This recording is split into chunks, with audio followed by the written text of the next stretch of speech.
हामीले चिनेको वा देखेको सबैभन्दा बलियो मानिस कस्तो हुन्छ होला? उम्, जसलाई हेर्दा लाग्छ कि यो शरीर हाड र छालाले होइन पुरै फलामले नै बनेको हो। ठ्याक्कै। जो नाङ्गो हातले नै तातो फलामलाई कुटेर आकार दिन सक्छ। एउटा विशाल पहाड जस्तो मान्छे। हो, अनि अब त्यही मानिसलाई केही महिनापछिको अवस्थामा कल्पना गरौँ, ओछ्यानमा लडिरहेको, एकदमै कमजोर। आफ्नो हात समेत उठाउन नसक्ने र बोल्न पनि नसक्ने अवस्थामा।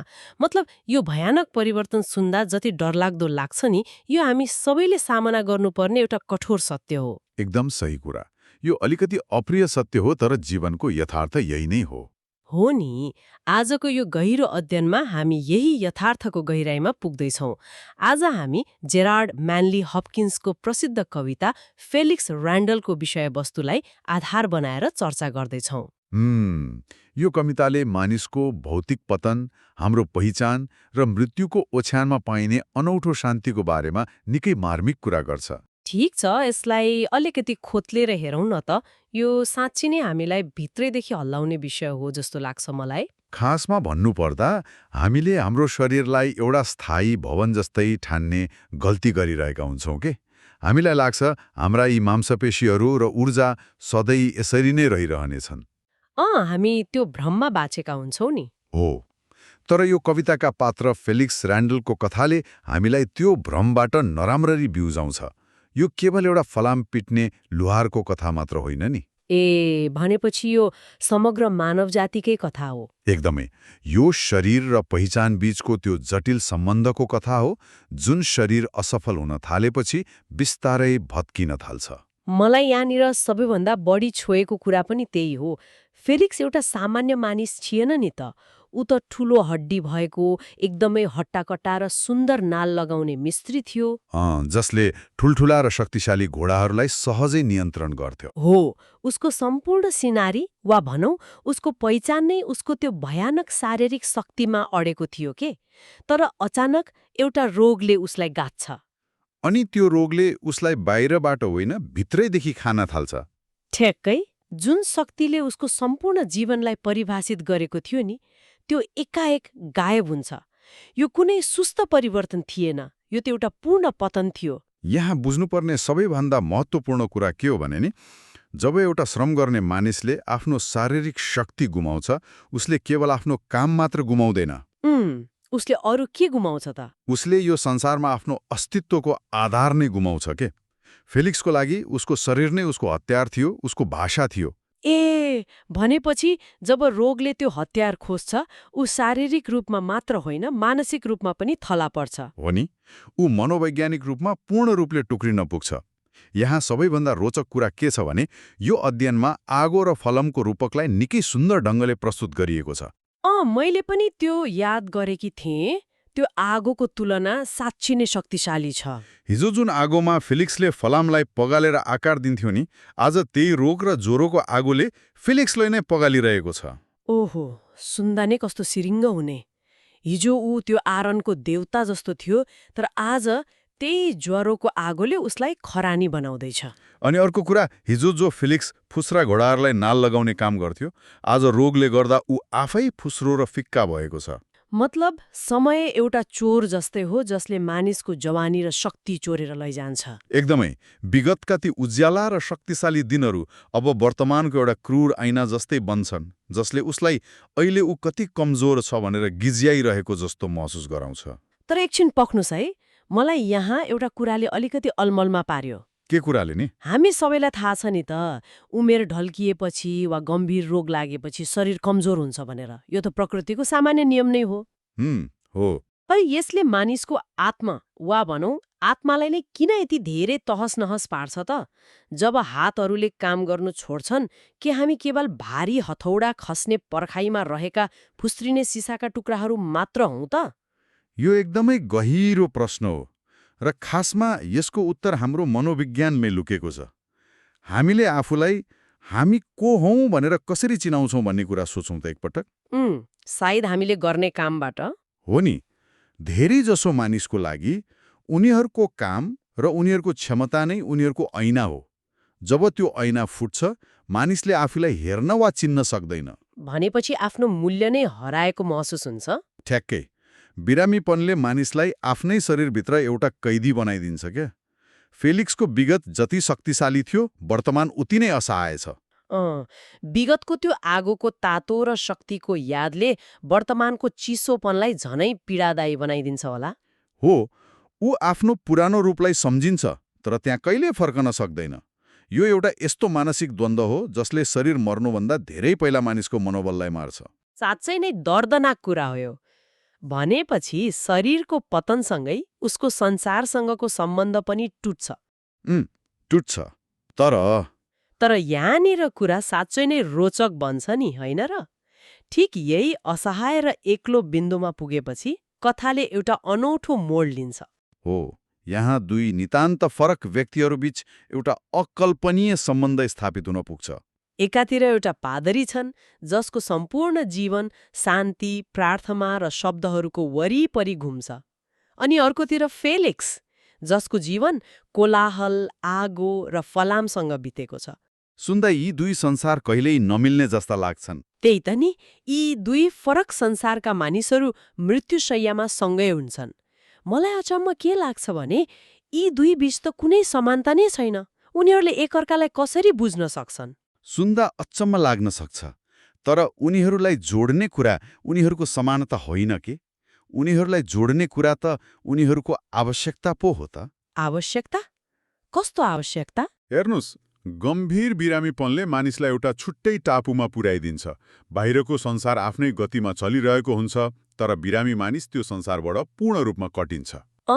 उसलाई सबै कुरा बिरानो लाग्न थाल्छ होला। हो नि, उसले आफूलाई आफ्नै शरीरभित्र एउटा विदेशी जस्तो महसुस गर्न थाल्छ। यस्तो बेलामा मानिसलाई कुनै ठूलो दर्शन वा सिद्धान्त चाहिँदैन। अनि के चाहिन्छ त? उसलाई केवल एउटा उपस्थितिको आवश्यकता हुन्छ। पाद्री त्यहाँ आएर कुनै जादुई कुरा गर्दैनन्, उनी केवल त्यहाँ बस्छन्। उनी त्यो मर्दै गरेको मानिसको छेउबाट भाग्दैनन्। भनेपछि पाद्रीको त्यो उपस्थितिले नै फेलिक्सको एक्लोपनको पर्खाल भत्काउने काम गर्छ। ठ्याक्कै त्यही हो। पाद्रीले मर्दै गरेको मानिसलाई अभिषेक गर्छन्, उसको हेरचाह गर्छन्, उसलाई स्पर्श गर्छन्। हामीले हाम्रो दैनिक जीवनमा स्पर्शलाई धेरै सामान्य रूपमा लिन्छौं नि। कोठामा एक्लै तडपिन र मर्नका लागि बनेको प्राणी हुँदै होइन नि। हो, हामी त सामाजिक प्राणी हौं।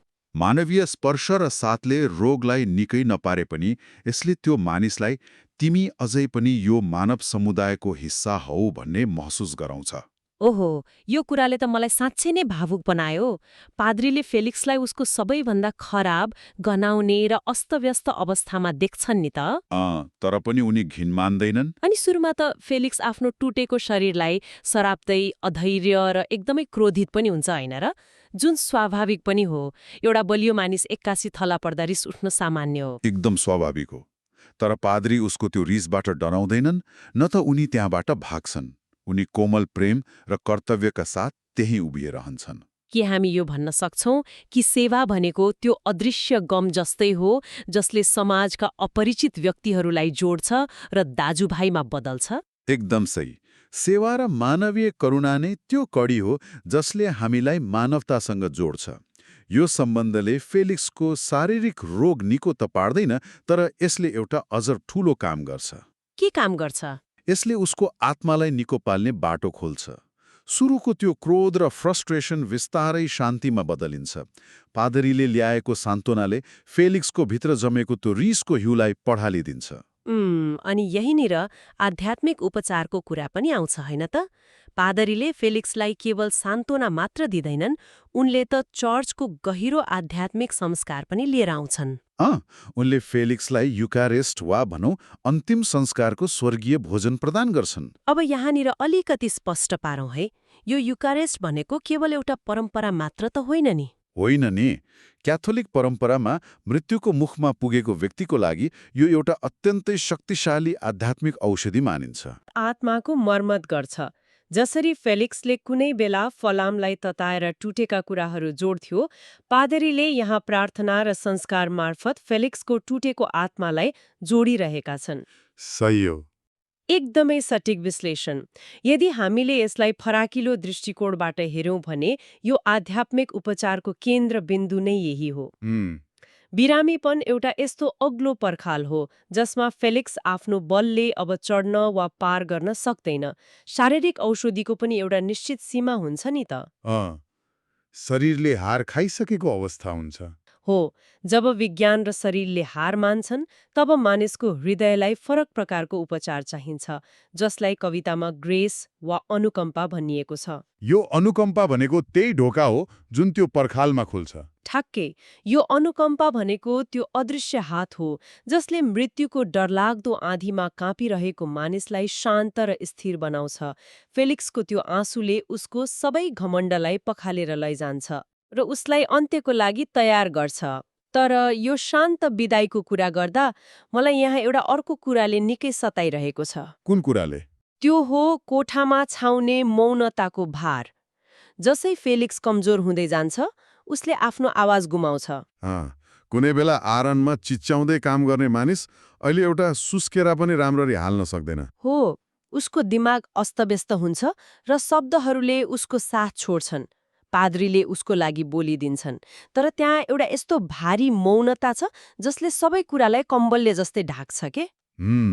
त्यो मौनता साँच्चै नै भारी हुन्छ। मलाई लाग्छ यो मौनता केवल आवाजको अभाव मात्र होइन, यो त मृत्युको त्यो विशाल गुफा हो जसको अगाडि हाम्रा सबै शब्दहरू साना मैनबत्ती जस्तै हुन्छन्, जसले सानो कुना मात्र उज्यालो पार्छन्। तर किन यो मौनता यति धेरै भारी महसुस हुन्छ त? किनभने मृत्युको यथार्थ मानवीय भाषाभन्दा धेरै विशाल छ नि त। हामी फेलिक्सका अन्तिम विचारहरू, उसका डरहरू वा उसका पछुतोहरू सुन्नै सक्दैनौँ। हो नि, ऊ बोल्नै सक्दैन। र सत्य के हो भने नि, जे भनिएको छैन त्यो प्राय जे भनिएको छ त्यो भन्दा 100 गुणा बढी शक्तिशाली हुन्छ के। यो मौनता भारी छ किनभने यसले ती अदृश्य भावनाहरूलाई बोकेको छ जसलाई व्याख्या गर्ने कुनै शब्द बनेकै छैन। मतलब यसले भाषाको स्पष्ट सीमा देखाउँछ। हो, जब एकजना मानिस जीवनको अन्तिम सङ्घारमा पुग्छ तब हाम्रा दर्शनहरू, सिद्धान्तहरू र हाम्रा सबै शब्दहरू अर्थहीन हुन्छन्। त्यहाँ केवल उपस्थिति र मौनता मात्र बाँकी रहन्छ। अन्त्यमा पाद्रीको त्यो सुस्केरा मात्र बाँकी रहन्छ। हामी जीवनको अन्त्यको बारेमा कसरी कुरा गर्छौं भनेर सोच्दा यसले मलाई एउटा गहिरो सोचमा पुर्याउँछ। जब सत्यहरू मानवीय बोलीका लागि धेरै ठूला हुन्छन् के, मौनता नै हरेक कथाको अन्तिम छाया हो त? सायद हो, मौनता नै अन्तिम सत्य हो। तर यहाँनिर मलाई अर्को एउटा कुराले अलिकति झस्काउँछ है। त्यसो भए यी सबैको अर्थ के हो त? हामीले फेलिक्सको पक्षबाट त कुरा गर्यौं, तर पाद्रीको बारेमा नि? पाद्रीको भूमिकाको बारेमा भन्नुभएको? पाद्रीले त फेलिक्सको रोगलाई रोक्दैनन् नि। उनले त एक प्रकारले रोगलाई नै आफ्नो काम पूरा गर्न मद्दत गरिरहेका छन्। उनले फेलिक्सलाई चिहानको लागि तयार गर्दैछन्। सुन्दा अलि अचम्म लाग्न सक्छ। के उनी मृत्युको प्रक्रियामा एउटा मिलेम्तो भएको वा कम्प्लिसिट साक्षी बनिरहेका छैनन् र? सुन्दा यो अलिकति कठोर जस्तो लाग्दैन? एउटा पादरीको काम त जीवनको आशा दिनु पो हो त। यसले एउटा निकै महत्त्वपूर्ण प्रश्न खडा गर्छ।